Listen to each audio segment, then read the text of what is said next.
3 weeks had passed since the Hawkeye vanished and New Stone Colony fell silent. People on Earth were scared. News channels showed the last message from Captain Drew every hour.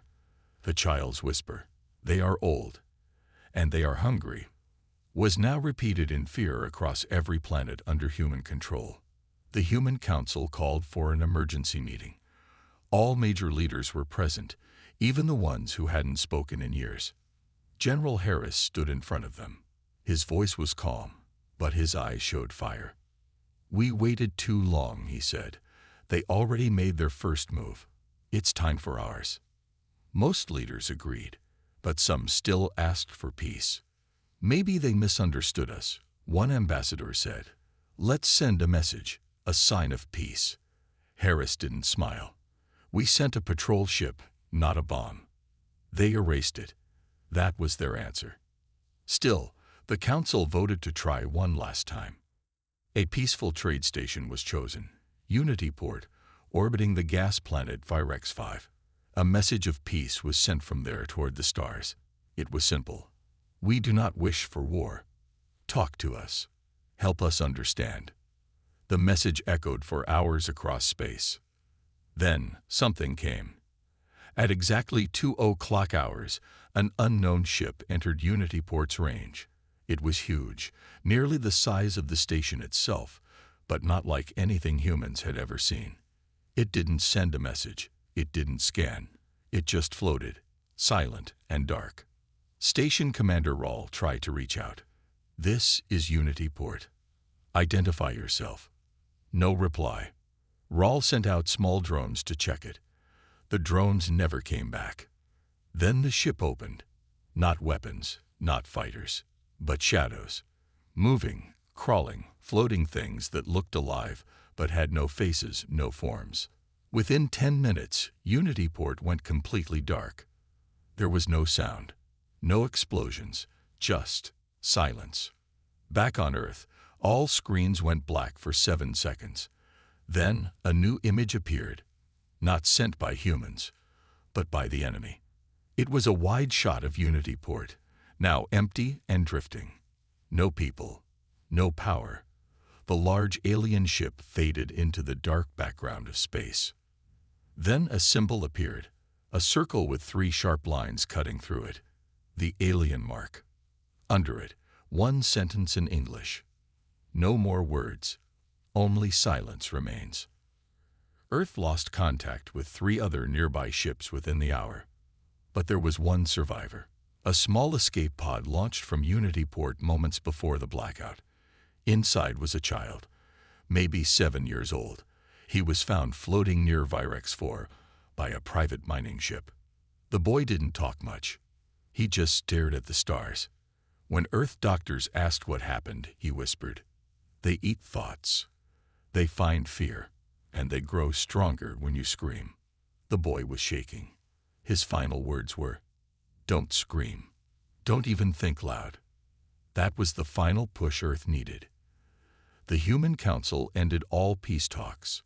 War was declared. General Harris stood before the world. "For 300 years, humanity has avoided war with alien races," he said.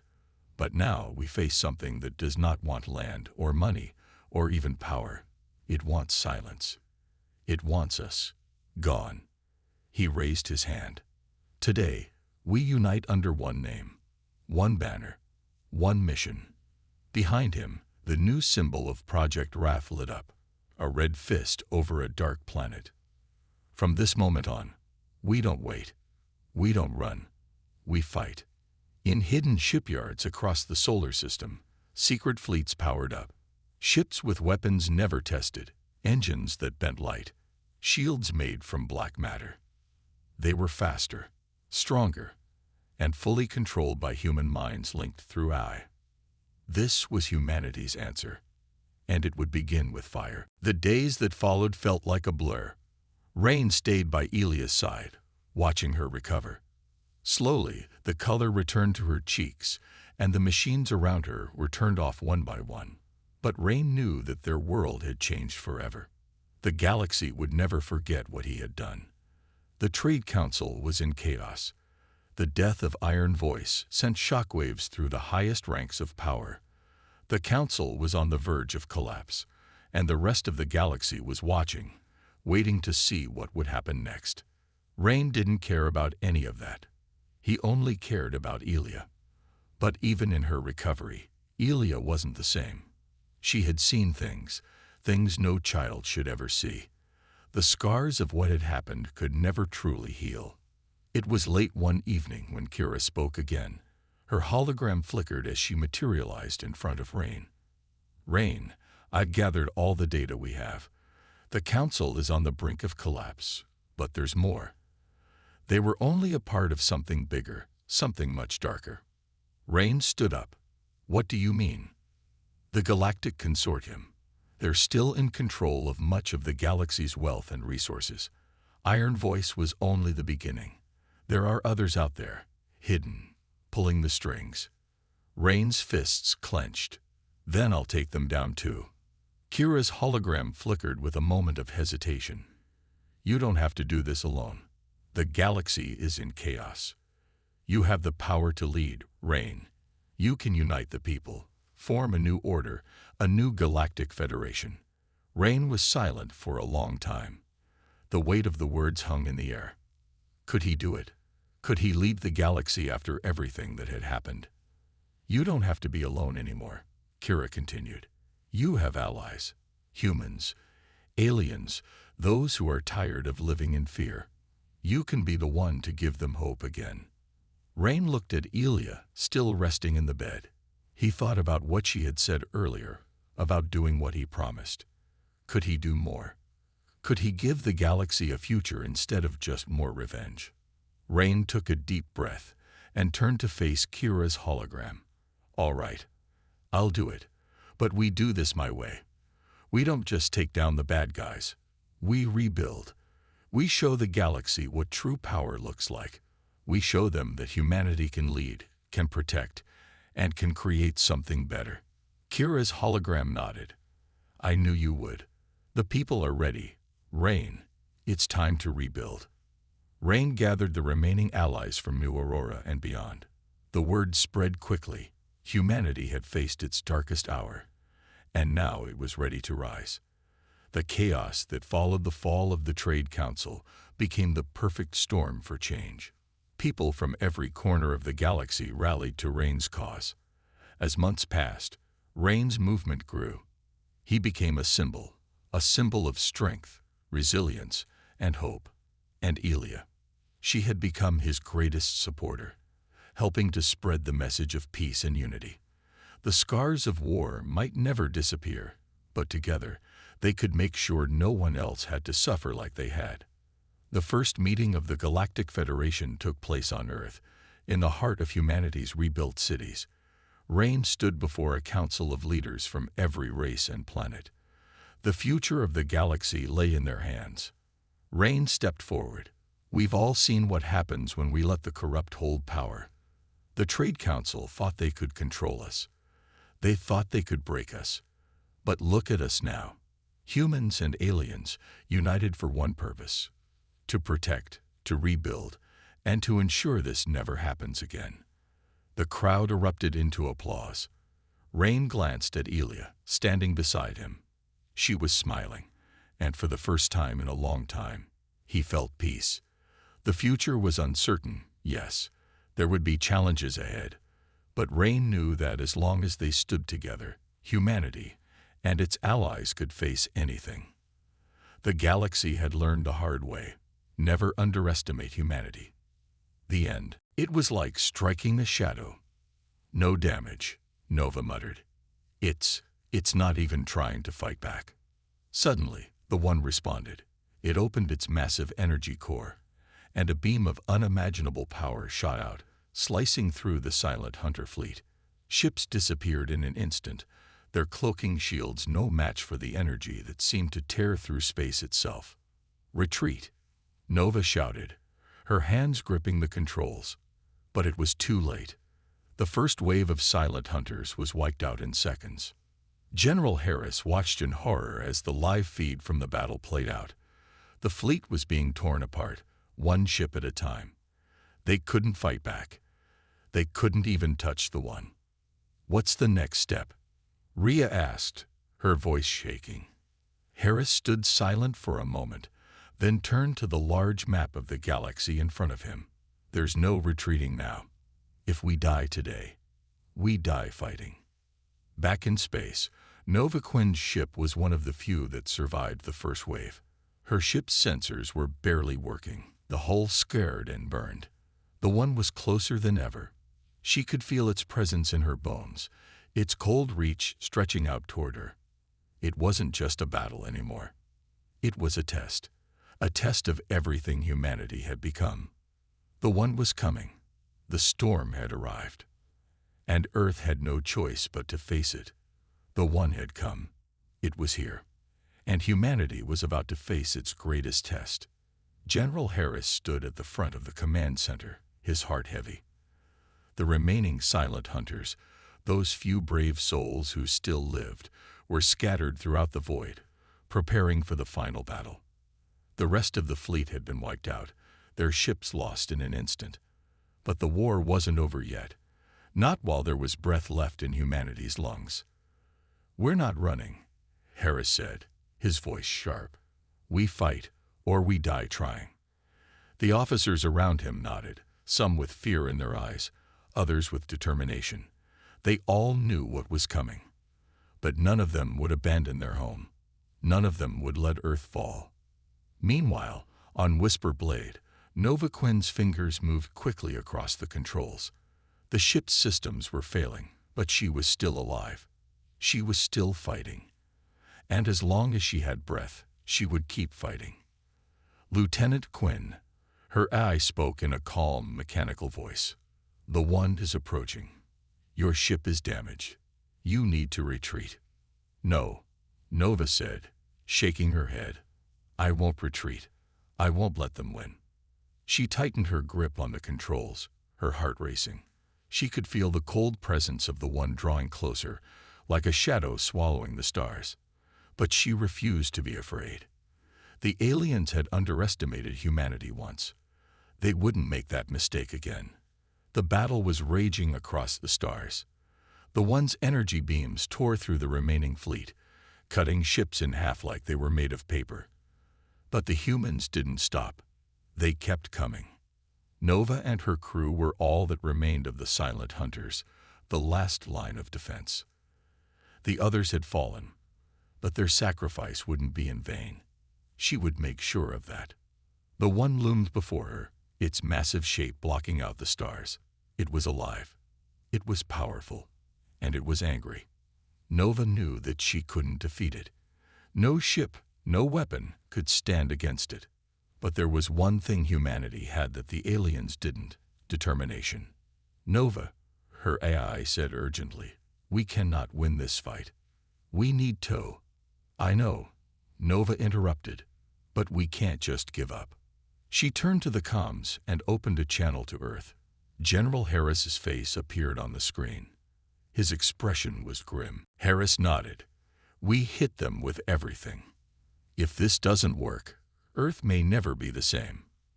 In the distance, the one was getting closer.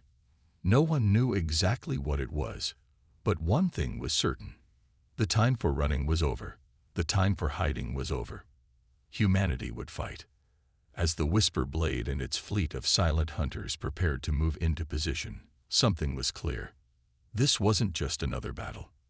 This wasn't just another war. This was the beginning of a new era.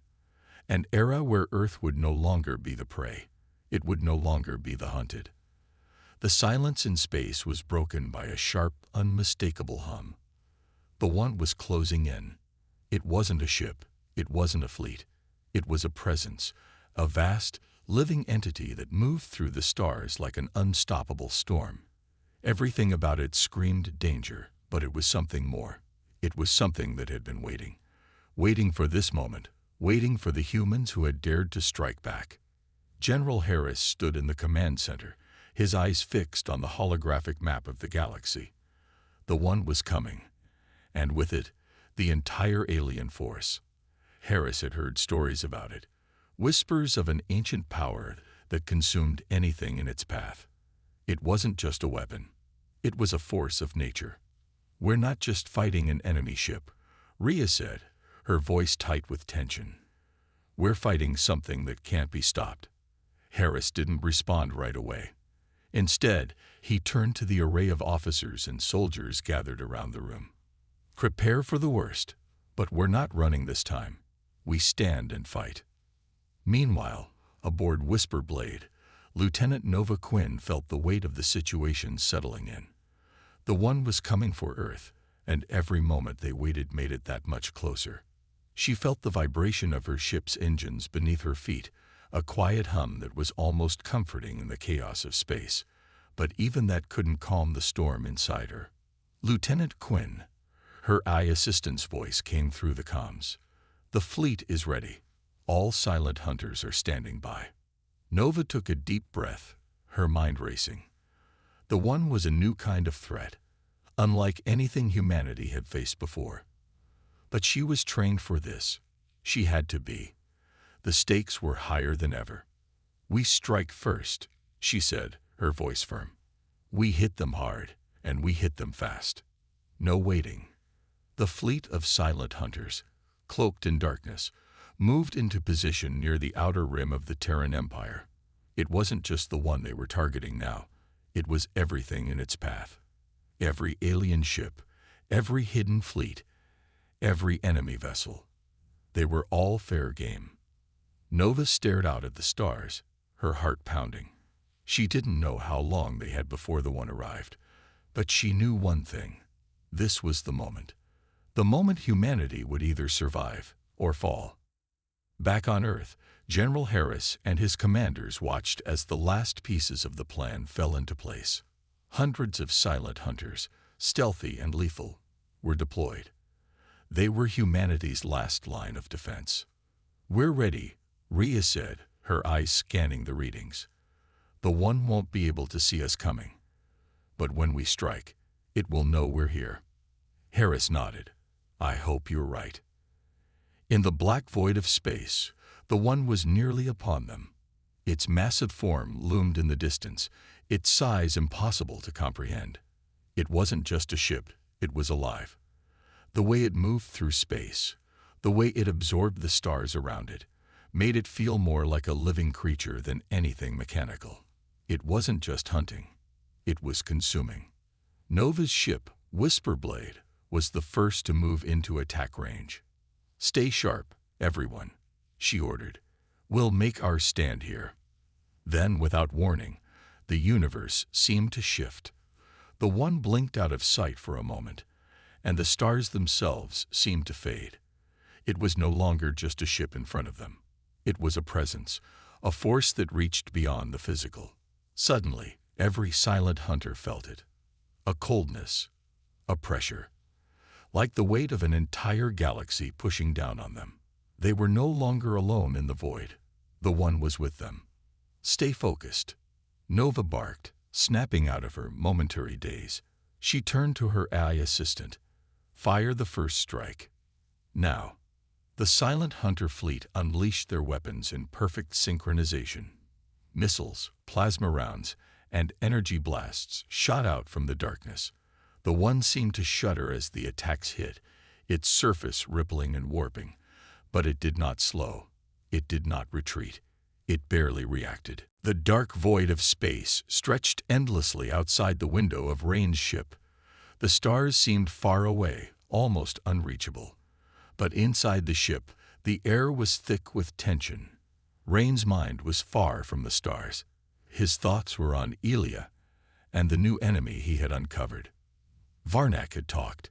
He had given Rain the name of the real mastermind, the one behind the attack on New Aurora, the one who had paid for the mercenaries to kill civilians.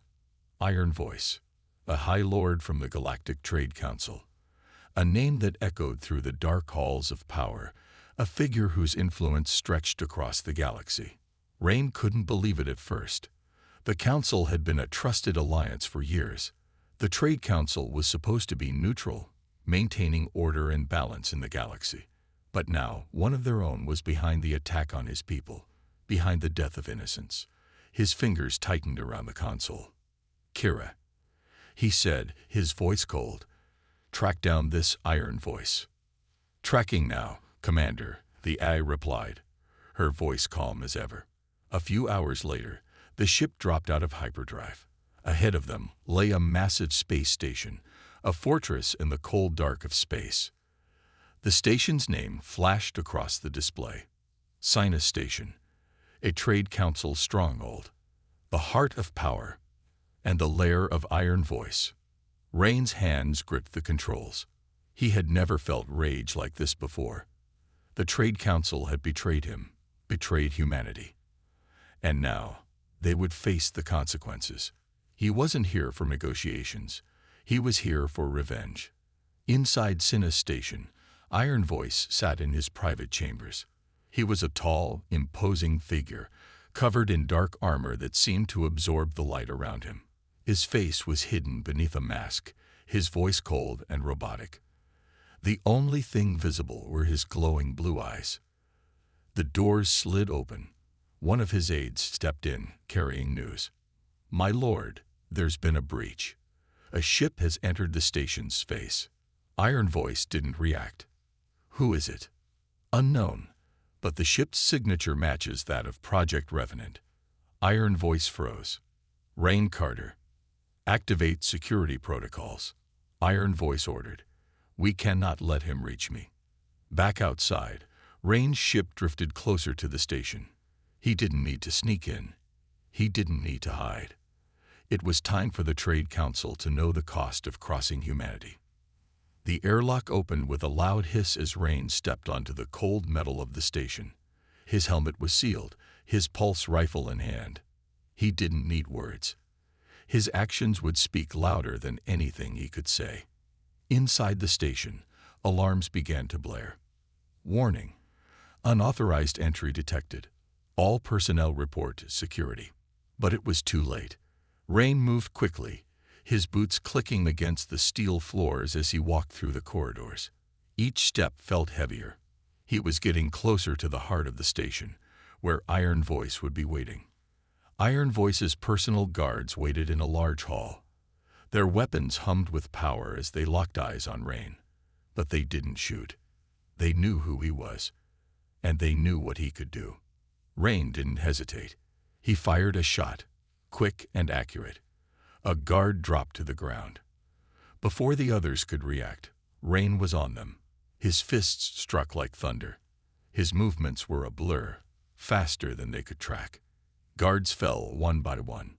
The door at the far end of the hall opened, and there he was. Iron Voice. The figure stood tall, his mask reflecting the dim lights. His voice echoed through the chamber as he spoke. "You've made a mistake, Revenant," he said, his voice a deep growl. "You cannot defeat me." Rain didn't flinch. "I'm not here to defeat you. I'm here to end you." Iron Voice's eyes glowed brighter. "You don't know what you're dealing with. I control the Trade Council. I control the galaxy. You cannot fight against me." Rain narrowed his eyes. "You betrayed the people of New Aurora. You paid for their deaths. For that, you will die." A loud roar filled the room as Iron Voice unleashed a massive energy blast from his gauntlet. Rain dove to the side, narrowly avoiding the attack. He fired his pulse rifle, the shot hitting Iron Voice's armor, but barely making a dent. The High Lord raised his gauntlet again, ready to strike. But Rain had been trained for this. His body moved faster than the eye could follow. He closed the distance between them in a heartbeat. In one swift motion, he jammed his wrist blades into Iron Voice's side, sending a surge of pain through the High Lord's body. Iron Voice staggered back, his mask cracking. Rain didn't stop. He pressed harder, twisting the blades deeper. "This is for Elia," Rain growled. The twin suns of New Aurora shined softly over the green fields. Birds sang in the sky, and children played near the glowing river. It was a peaceful day on the outer colony world. Everyone believed they were safe here, far from war, far from danger. A small girl named Elia ran toward her school with a bright smile on her face. She had short brown hair, curious eyes and held a small stuffed toy in her hand. It was a gift from her father, and she never went anywhere without it. Elia stopped at the gate and looked up at the sky. A silver bird-shaped ship flew past, quiet and fast. "Wow," she whispered. "Dad would love that one." Back at home, her father, Commander Rain Carter, stood on the porch of their small house. He watched Elia run in the distance, his heart full of love. A rare smile touched his battle-worn face. He had once been a soldier, one of the deadliest Earth ever made. But he had left that life behind. Now he was just a father. Inside the house, a photo sat on the wall. It showed Rain in uniform years ago, standing with a group of elite soldiers. The words underneath read, "Project REVNANT deactivated." Suddenly, the sky changed. The peaceful blue turned dark red. A sound like thunder echoed across the colony. Ships, black, fast, and sharp, came through the clouds. They were not from any known fleet. No warning, no message, just fire. The first blast hit the colony's power tower. Lights went out. The ground shook. People screamed. Rain's smile disappeared.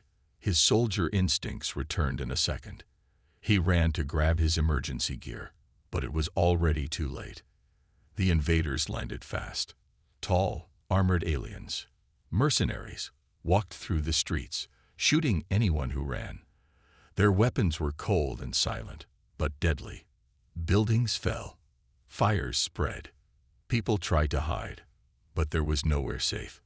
Rain fought his way toward the school. "Elia," he shouted.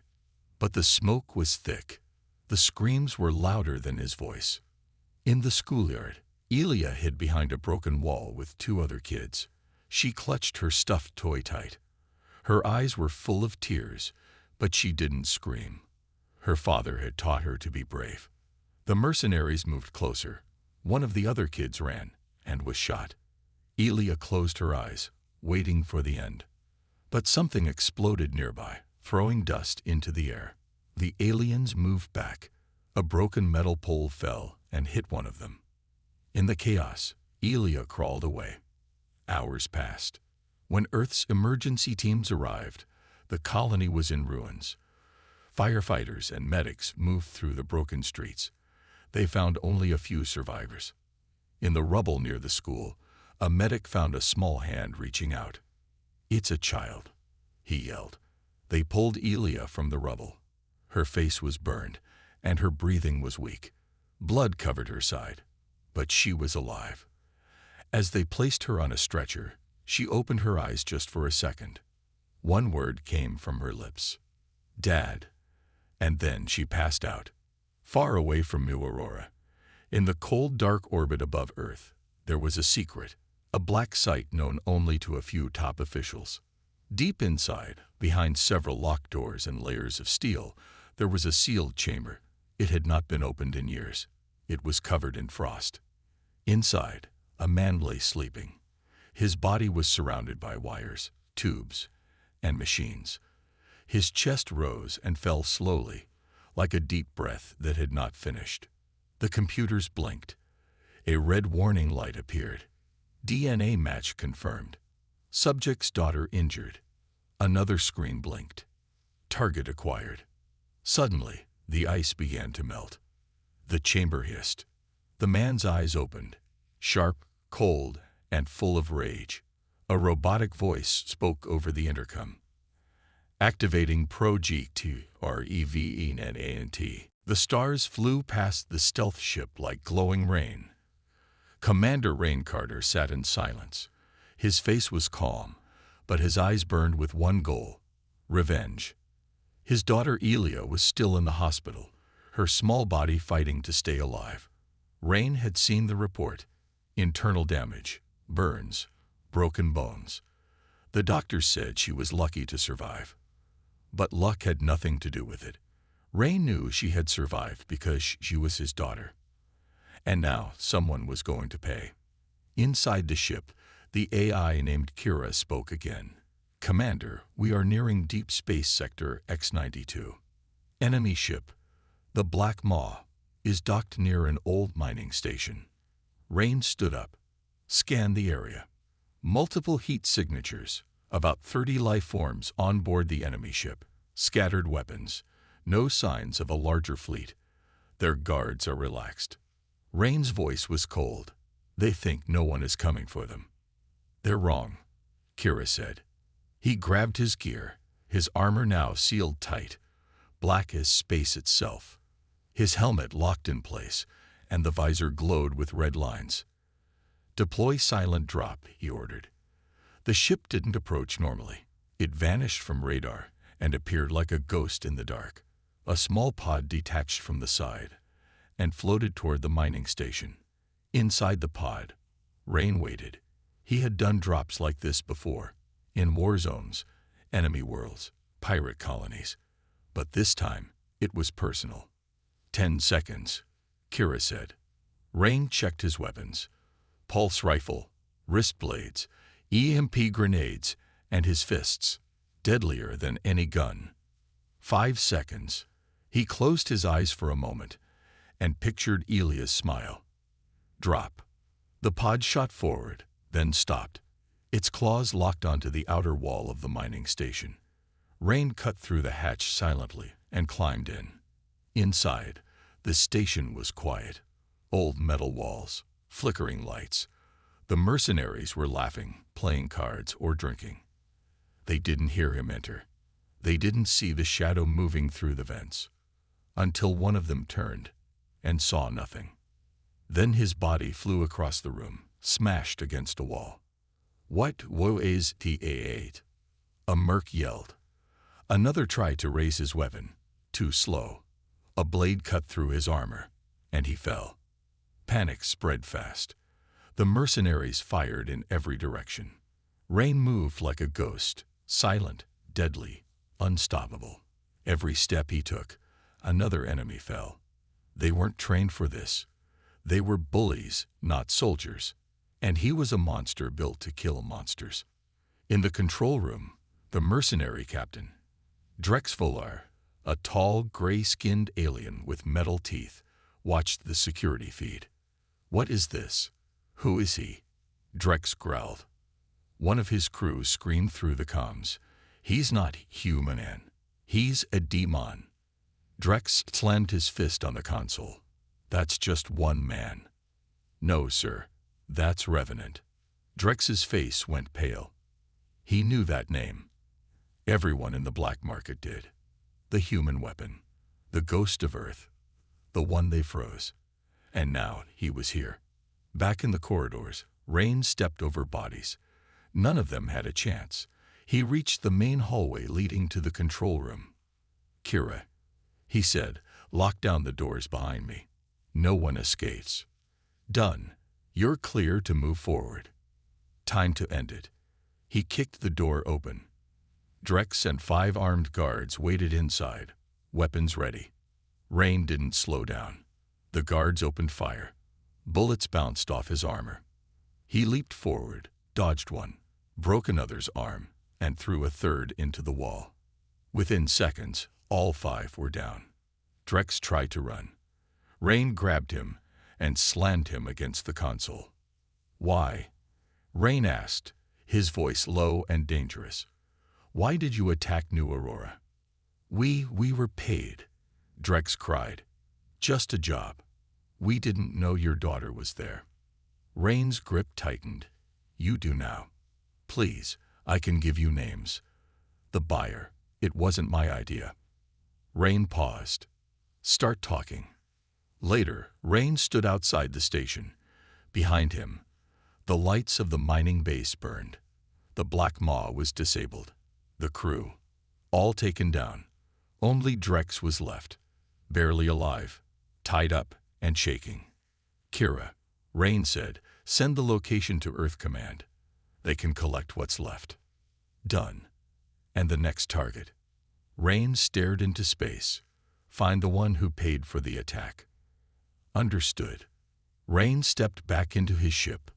This was just the start. The silence that followed Nova's mission was broken by something far worse than anything humanity had faced before. It wasn't a fleet. It wasn't a warship. It was something. Watching.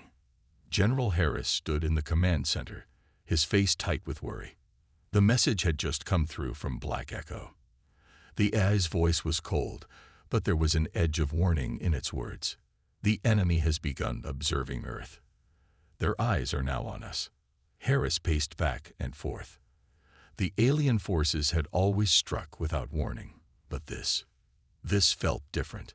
The hunters, those shadowy figures, had been part of something bigger, something that was now aware of humanity's power. They aren't just hiding anymore, Harris muttered. They're planning something. Meanwhile, aboard Whisperblade, Lieutenant Nova Quinn stood in front of the command console, looking out into the deep black void of space. Her latest mission had been a success, but something felt off. It wasn't just the eerie silence that followed the destruction of the alien nest. It was the way the stars seemed to press in, as if waiting for something to happen. The blackness of space had never felt so alive. Suddenly, the console beeped. A new signal was coming through. Not from Earth, not from her fleet, from somewhere deep in the unknown. Nova's hands shook as she pressed the button to view the message. It was a warning. An alien transmission. The holographic screen flickered before her, displaying alien symbols. She didn't understand them, but the energy coming from the transmission sent a chill down her spine. This wasn't just an attack. It was a message. Then the voice came, soft, like a whisper, but it filled the whole ship. "We know who you are." The words hung in the air for a moment before the transmission cut out. Back on Earth, the news spread quickly. The alien species they had been hunting had made contact. But it wasn't an attack. It was a warning. And that warning felt like a promise. "We know who you are," General Harris said aloud. "They know what we can do, and they are watching." Earth's military forces, once hidden in the shadows, were now openly preparing for war. The silent hunters were ready. More ships were being constructed. More pilots trained. The galaxy was changing, and Earth was at the center of it. But even as humanity geared up for the coming battle, something deep within the darkness of space stirred. Deep within an alien control room, a leader stood before a massive holographic screen. Their fingers hovered over a map of the galaxy, an alien galaxy filled with stars, planets, and far-reaching empires. "These humans, they are not like us," the leader said. "They do not fear the void. They do not cower in the face of death." Another figure, cloaked in shadows, stepped forward. "They will fall. They will face the One. They are no match for it." The leader turned. "Are we sure the One will succeed? It has never faced humanity before." The cloaked figure's voice was cold. "The One does not fail. It will see through their anger. It will feed on it." Back on Earth, a fleet was already assembling. The silent hunters, led by Lieutenant Nova Quinn, began to patrol the edges of human space. Their missions were simple. Strike first, destroy anything that even looked like an enemy ship, and don't stop until they were sure nothing could harm Earth. The first few weeks went by without incident. The alien forces, perhaps still recovering from their losses, didn't make any large moves. But Nova knew that wouldn't last. She knew the enemy was planning something bigger, something deadly. Then, on the outskirts of the Terran Empire, they found it. A ship. Massive. Dark. It moved like a shadow, slipping in and out of sight. This was no ordinary alien ship. It didn't radiate power. It didn't shine in the light of nearby stars. It was alive. The ship's hull seemed to pulse with energy. It was made of something that defied normal physics. It didn't just move through space. It breathed. Nova watched the readings on her console. This wasn't an ordinary vessel. She knew it. "It's here," Nova whispered. "The One." General Harris stood at the front of the command center, watching as the final calculations were made. This was their moment. "Are we ready?" he asked. Rhea looked up from the console. "Ready, General.